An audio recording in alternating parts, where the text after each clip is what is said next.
Bien, os ofrezco a continuación pues una reproducción en la que se contienen más o menos las instrucciones que traté de trasladaros en el aula de usos múltiples el viernes pasado a propósito de normas, guiones para tener en cuenta en el comentario de los textos históricos. Dos advertencias principales y fundamentales. No olvidéis nunca que no se puede hacer razonablemente bien un comentario de un texto si uno no se sabe los contenidos del tema al que corresponde, es decir, si no se sabe el contexto. Y dos, es importante, teniendo en cuenta el poquísimo tiempo del que disponéis tanto en los exámenes míos como en la PAE para responder al comentario de texto, insisto, es imprescindible que conozcáis todos los textos que se os pueden proponer. Los tenéis todos, son 40, no es preciso, ni siquiera, no es necesario que os los sepáis de memoria, ni muchísimo menos, pero sí es imprescindible que los reconozcáis en cuanto los tengáis delante, en muy pocos segundos. Es la única forma de que podáis concentrar vuestra atención en el examen durante unos pocos minutos en el análisis del fragmento concreto que se os propone y que es el que tenéis que contextualizar. Bien, sin más dilación, empezamos con el primero de los textos, que como veis en el pie, que aquí está identificado, pues es un fragmento de las memorias de Godoy, escritas en 1836. A la derecha os acaba de aparecer un esquema, un resumen del esquema que tenéis colgado en el blog de la asignatura.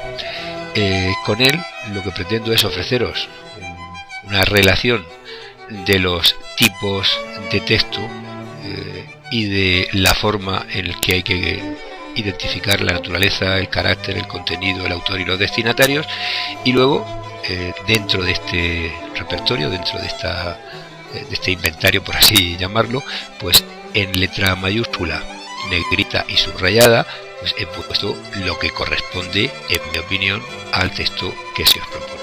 Así, pues sería una fuente primaria, histórico-literaria, porque son unas memorias de contenido político. No hagáis caso de esto de historiográfico, de contenido político.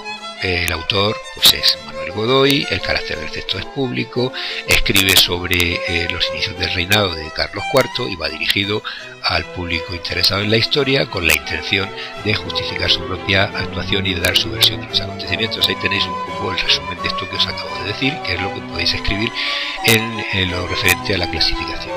Luego, respecto al comentario de texto propiamente dicho, pues es fundamental que conozcáis bien los apuntes, los contenidos, los resúmenes y podáis en muy poco tiempo aislar o identificar las ideas, los contenidos esenciales que debéis incluir en la contextualización. Inicios del reino de Carlos IV, Revolución Francesa, Florida Blanca, Aranda y Godoy, pactos con Napoleón, Trafalgar, Fontainebleau, motín de Aranjuez.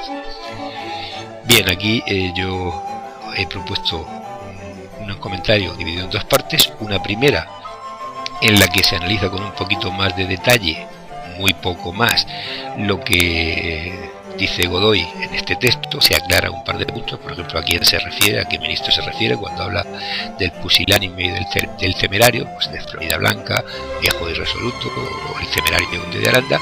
Y luego pues un resumen del contexto histórico tal y como ofrece en vuestros apuntes. Las reformas de Godoy, pactos con Napoleón, Trafalgar, motín de Aranjuez, tratado de Fontainebleau, motín de Aranjuez.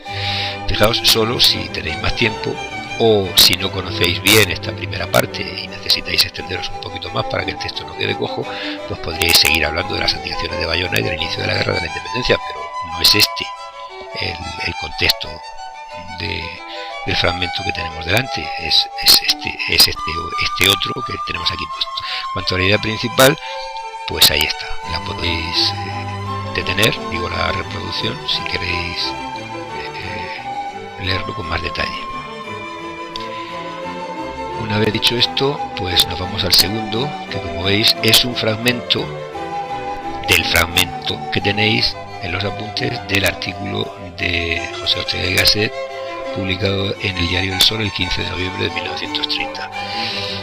Una vez más, pues cogemos el esquema y vemos que, siguiéndolo, pues esto es un texto que no es ni histórico jurídico legal, ni narrativo, ni histórico literario, que es histórico circunstancial de tipo periodístico, ¿verdad?, con contenido político. El autor es Ortega, el carácter del texto evidentemente es público, escribe en la fecha que tenemos ahí, en noviembre del 31, y sobre, en general, el significado de la monarquía de Alfonso XIII y muy en particular sobre la dictadura de Primo de Rivera. ¿A quién vaya dirigido el texto? Pues evidentemente al público lector, y la intención que tiene Ortega la expresa perfectamente al final, o sea, pedir que la monarquía sea destruida. Esto sería un poco la clasificación, como veis, en tres tristes líneas, se puede decir prácticamente todo. Esto es el contexto.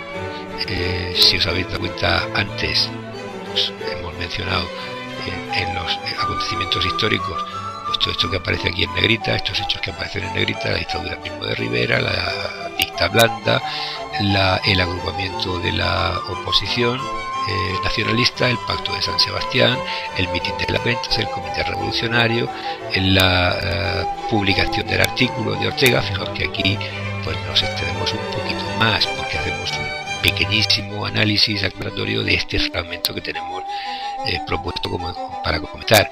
Y luego pues la sublevación de Jaca, la de Cuatro Vientos, el gobierno del almirante Aznar y las elecciones municipales y el triunfo de los republicanos, ¿de acuerdo?